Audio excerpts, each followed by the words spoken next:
All right, this is part 3, continuing where I left off. All right, UFOs are of different types, but one type comes from inside the Earth. And there are many UFOs seen nowadays because the inner people are greatly worried by the atomic explosions taking part on the outer surface of the Earth. After all, if the explosion is big enough, then perhaps the crust of the Earth will be cracked even worse than it is at present, and the whole Earth will perish. Now I must say, from some of the books I have in my storage by Elijah Muhammad, Elijah said that Farah Muhammad talked to him about a mechanical, man-made planet, which is a mothership, and how that it would destroy America. Now, after reading the books, Ancient Egypt, Light of the World, about the souls of Ra, or the boat of Ra, how that they will come to the west and destroy their enemies. After reading the Bible, where it said that he comes through the cloud displaying awesome power and glory. After reading the book of Ezekiel, where it said he saw these wheels coming out of the earth, and on this wheel he saw the Son of Man, who had the skin of amber, which is a brownish, tannish looking goldish color, which are black people. After reading encounters about some people being saved from a destruction who had looked bewildered and disoriented. After reading the Quran, saying that the Lord is the Lord of Sirius, and we know that our ancient ancestors, all of them paid homage to Sirius, because that is where our souls came from. Okay, I come to the conclusion that maybe Farah Muhammad could be the Lord inside the world. Who knows? Or he could be in that order, which is of Melchizedek. Now let me show you what I mean. According to this book, the people in the inner earth are in the order of Melchizedek. Here we have, know that it is very light here in Telos.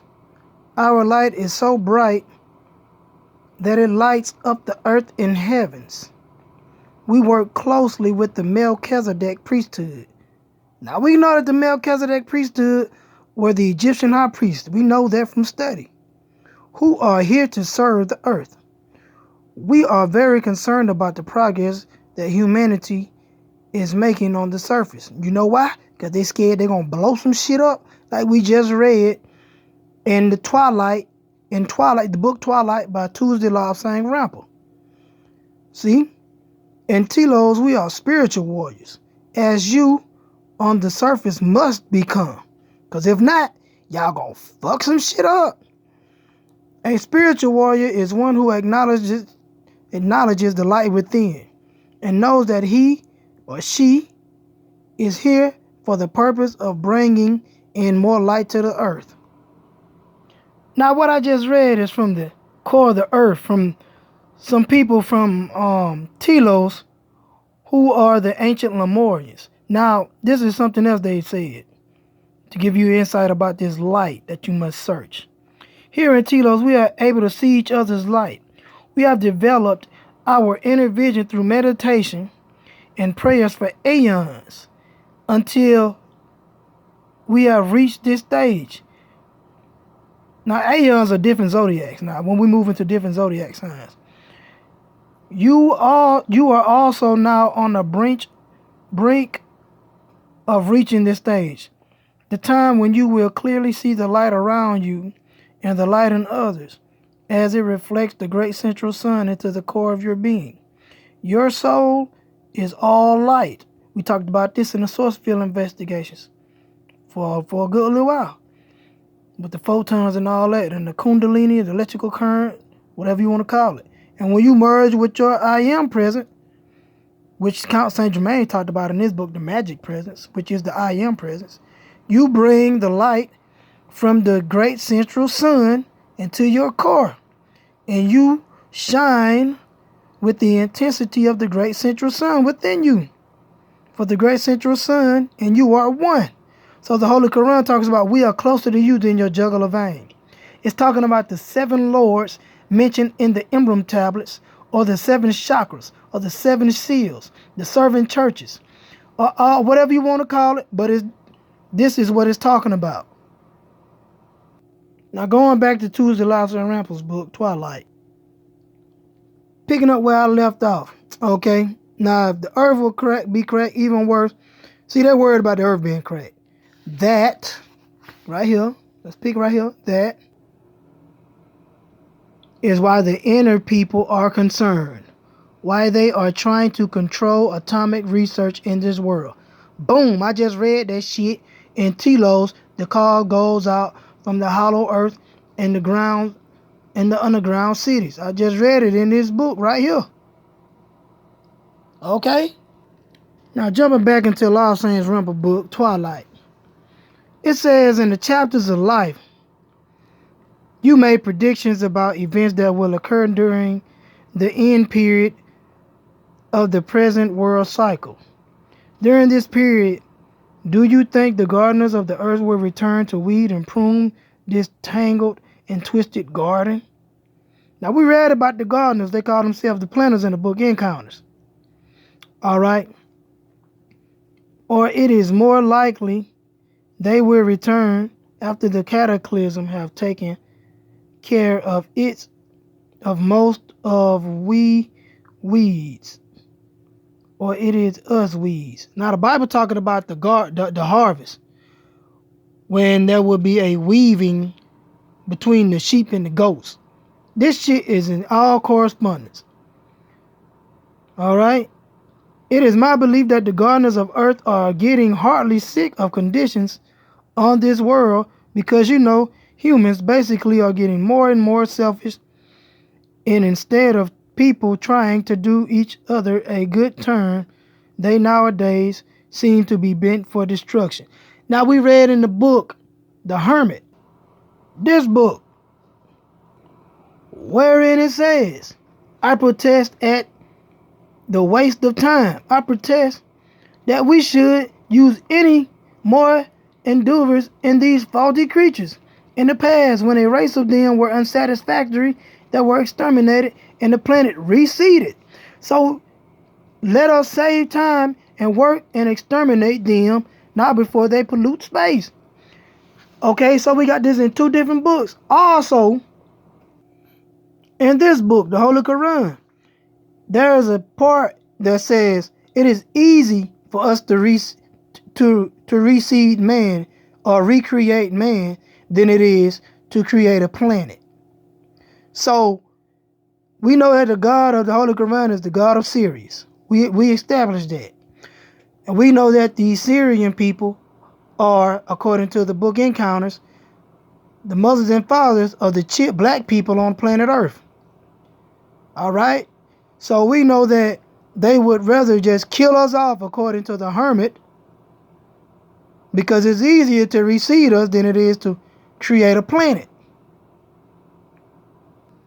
Now continuing in the book Twilight, concerning the hollow earth, how could it remain so well hidden from such intensive research?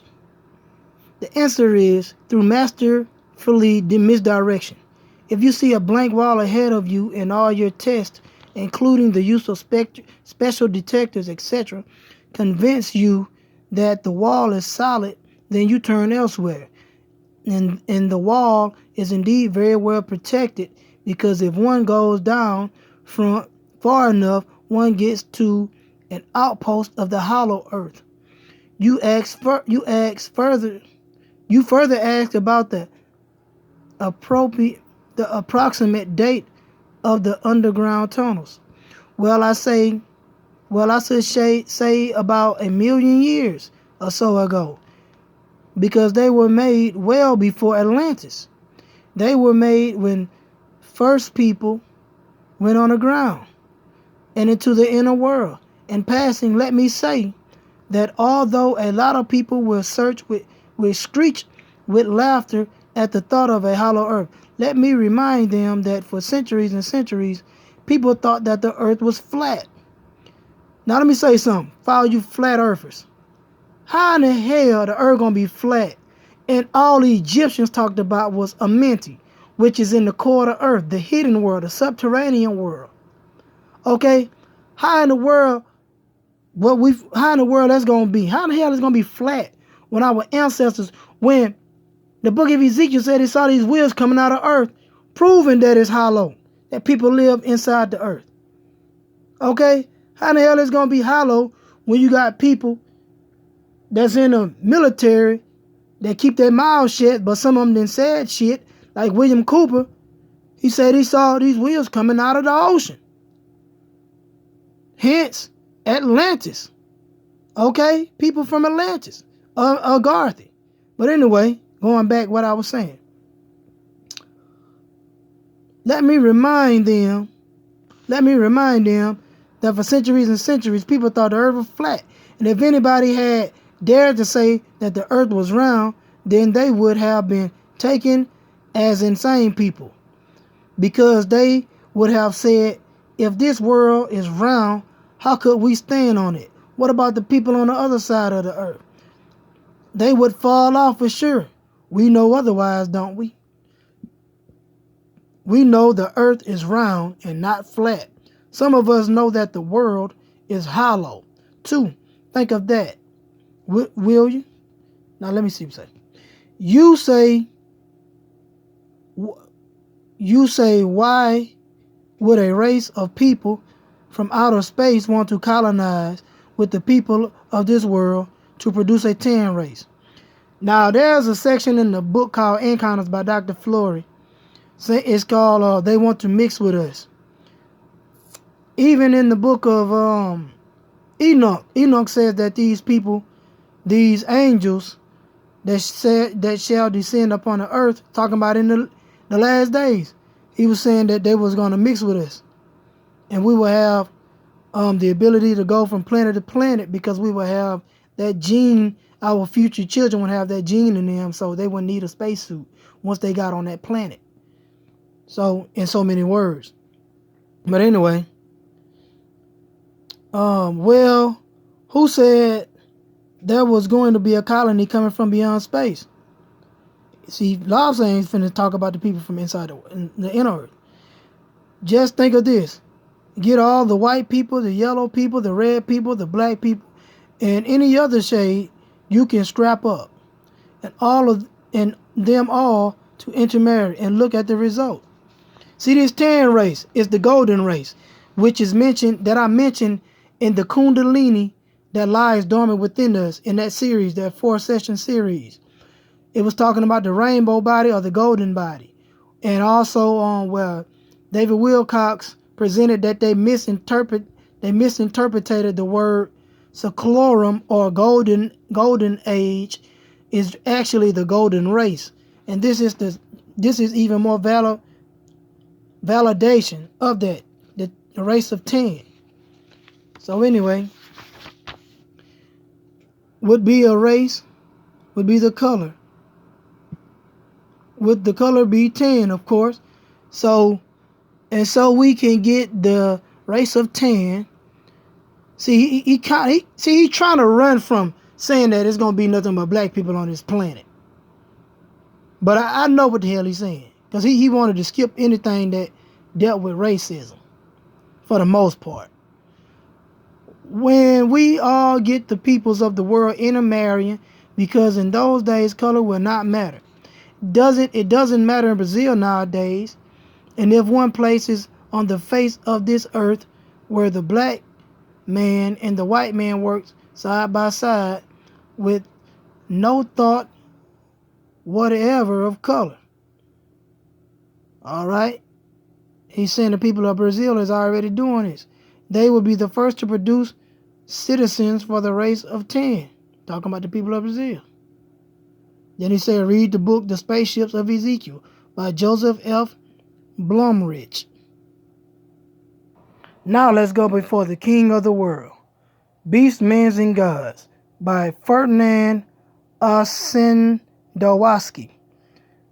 Sorry about the false indication of this book as far as like the name, because I said Gerald Ferdinand at one time, but it's Ferdinand Ossendowski, Beasts, Men, and Gods. Okay, this is the chapter that we're going into, Mystery of Mysteries, the King of the World, the Subterranean Kingdom. But I'm going to get straight to the point.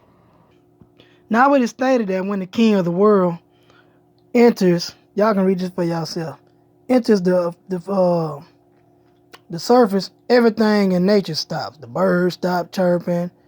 Shit, you don't hear a cricket make a noise. You won't hear the dogs bark. Nothing. The wind doesn't even blow. Okay, this is what it says basically. I'm just trying to hurry up and get to the point. All right, the favorite Geelong Lama of Prince Cholton Bailey and the prince himself gave me an account of the subterranean kingdom. Everything in the world, said Geelong, is constantly in a state of change and transition. People's is talking about this subterranean kingdom now. People's science, religions, laws, and customs. How many great empires and brilliant cultures have perished? Break it on down now. And that alone, which remains unchanged, is evil, the tool of bad spirits. More than 60,000 years ago, you're going to talk about the subterranean people now. More than 60,000 years ago, a holy man disappeared with a whole tribe of people under the ground and never appeared again on the surface of the earth. See, this is what Lao Saint was talking about in his book, Twilight. Many people, however, have since visited the kingdom. Saki, Muna, Undur, Gaging, Paspa, Khan Barber, and others. No one knows where this place is. One says Afghanistan, others India. All the people there now are protected against evil, and crimes do not exist where within its borings. Science has there developed calmly, and nothing is threatened with destruction. The subterranean people have reached the highest knowledge. Now it is a large kingdom, millions of men with the king of the world as their ruler. He knows all the forces of the world, and he reads all the souls of mankind in the great book of their destiny, which is the Akashic Records, by the way. Invisibly, he rules 8 million men on the surface of the earth, and they will accomplish his every order. Prince Cholton Bailey added, this kingdom is Agharta. Hold it for a second so I can show you what it is. One more time. There we have it. The hollow earth, Agharta. Just a little blueprint of it. In the book, Messages from the Hollow Earth, basically. Now going back to Beasts, Men, and Gods.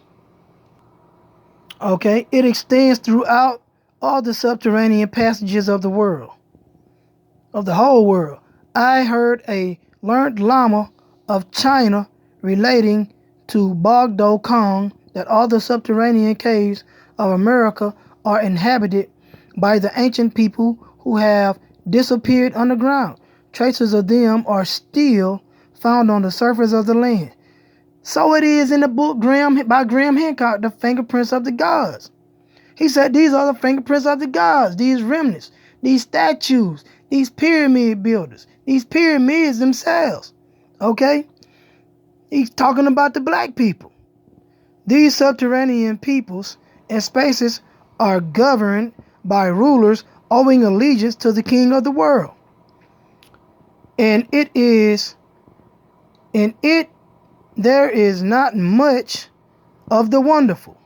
You know that in the two greatest oceans of the east and the west, there were formerly two continents.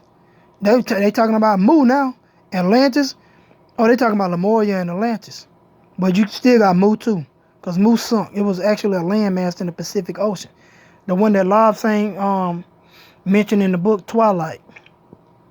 They disappeared under the water, but their people went into the subterranean kingdom.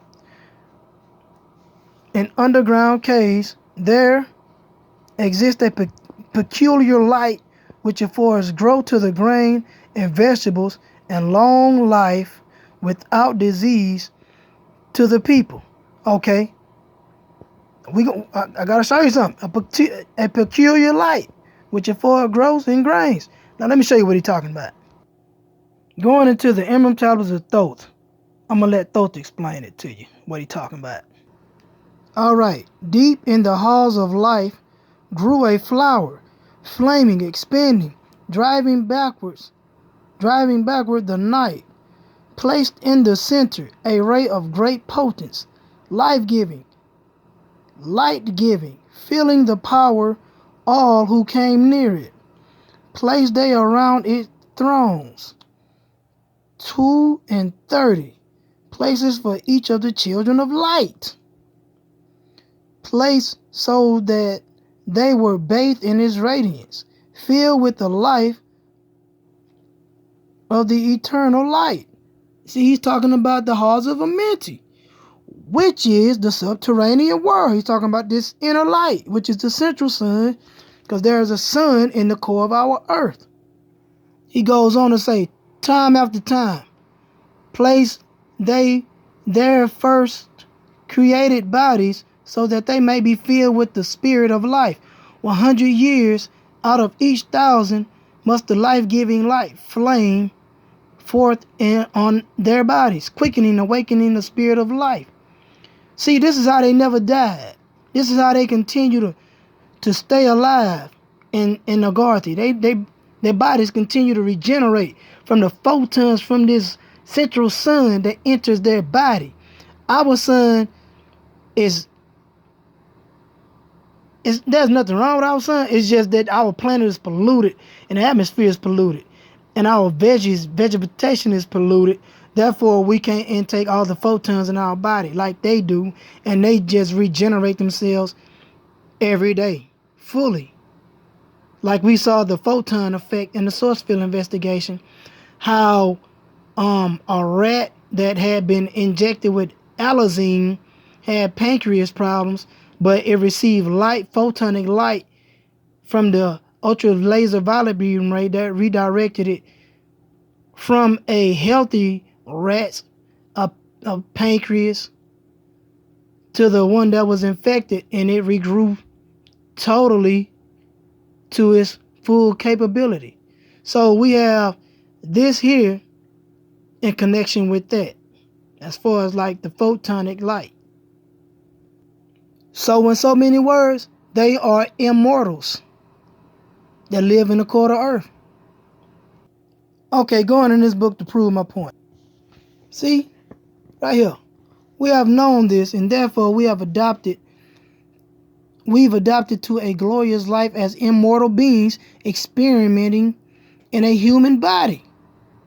See, this is what you on the surface have been doing, although most of you are not aware of this, but it's talking about how pure it is inside that place. Life in Telos is rich and diverse and a joy to live. All right, he's talking about the electric body that I was talking about earlier. Continuing back in the book Beastmans and Gods. There are many different peoples and many different tribes. The old Buddhist Brahmin in Nepal was carrying out the will of the gods and making a visit to the ancient kingdom of Genghis Simon, where he met a fisherman who ordered him to take place in his boat and sail with him upon the sea. On the third day they reached an island where he met a people having 2 tongues, which could speak separately in different languages. They showed him particular unfamiliar animals, tortoises with 16 feet and one eye, huge snakes with a very tasty flesh, and birds with teeth which caught fish for their masters in the sea. These people told him that they came up from out of the subterranean kingdom, and described to him certain parts of the underground country. The Lama, Torgut, traveling with me from Uraga to Peking, gave me further details. The capital of Agharta is surrounded with towns of high priests and scientists. It reminds one of Larsa, where the palace of the Dalai Lama, the Portala, is the top of a mountain covered with monasteries and temples. Now, speaking of the Dalai Lama, we go into Twilight by Lobsang Rebel. Once again, Lobsang states, some of us true Lamas believe that the great 13th was the last of the Dalai Lamas. We believe that if the present incumbent to that office has been a true Dalai Lama, he would have done more help for the people of Tibet. I told y'all, the real Dalai Lama went to the underground, which is Shamballa, Agharta. That one that they got now is a fake motherfucker, is not the real Dalai Lama. All right. The throne of the king of the world is surrounded by millions of incarnated gods. This the same thing I read in one of the same rapper books. And I think it's either the Cave of the Ancients or the Third Eye, where he said that he went in this underground. Went underground and he seen incarnations after incarnations of the king of the world. Also, he said he seen an incarnation of himself where he was a Dalai Lama in a past life. They were all made out of gold. They all had the wrinkle up to the T. Every crevice in their face looked exactly like who the person was in real life, or this physical realm. All right. They are the holy Panditas. The palace itself is encircled by the palaces of the Guru, who possesses all the visible and invisible forces of the earth, of inferno and of the sky, and who can do everything for the life and death of man. That sounds like something we just read in the Quran about he has life over death and all this, the Lord of Sirius. All right. If our mad humankind should begin war against them, they will be able to explode the whole surface of our planet and transform it into desert. That sounds like something Elijah Muhammad said, that Farad Muhammad said, that he had the power to separate the oxygen molecules and burst them into flames. Ain't that some shit? They can dry up the seas, transform lands into oceans, and scatter the mountains into the sands of the deserts. By his order, trees, grasses, and bushes can be made to grow. Old and feeble men can become young and stalwart. And the dead can be resurrected. Now I'm going to say something. I know this sounds far-fetched, but I know this for a fact from personal experience, from things that I personally experienced. They have a vibration so high that it can speed up your molecules in your body and cause you to heal. They have within their being, because they are so evolved, their light particles are shining so bright that this light, this electrical current that they give, can cause your dormant cells to awaken and to regenerate themselves. For instance, an organ that is not working, let's say a kidneys fail, they can send their energy, their electrical current, static, in that organ and regenerate it. This is what he's saying. Okay. I know this shit. I got personal experience. And the dead can be resurrected. The cars, strange and unknown to us, they can rush through the narrow cleavages inside our planet. Cleavages inside our planet. Some Indian Brahmins and Tibetan Dalai Lamas, during their laborious struggles to the peak of the mountains which no other human feet had trod, have found their inscriptions carved on the rocks, footprints in the snow, and the tracks of wheels. This blissful Shakya Muna found on one mountaintop tablets of stone carrying words which he only understood in his old age, and afterwards penetrated into the kingdom of Agharta, from which he brought back crumbs of the sacred learning preserved in his memory. There in palaces of wonderful crystal live the invisible rulers of all pious people, the king of the world, or Brahma, who can speak with God as I speak with you, and his two assistants, Maitma, knowing the purpose of future events, and Mayenga, ruling the causes of these events. The holy pendulous study the world and all its forces. Sometimes the most learnt among them collect together and send envoys to that place where the human eye has never penetrated. This is described by the Tashi Lama living 850 years ago. The highest pentals place their hands on their eyes and at the base of the brain of younger ones and force them into a deep sleep, wash their bodies with infusion of grass and make them immune to pain, harder than stone, wrap them in magic cloths, bind them, and then pray to the great God. The petrified youths lie with eyes and ears open and alert, seeing, hearing, and remembering everything. Afterwards, a guru approaches and fastens a long, steady gaze upon them. Now I'm going to continue this in the next section.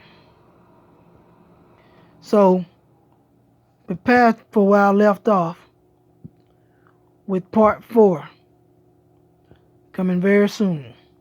Stay tuned.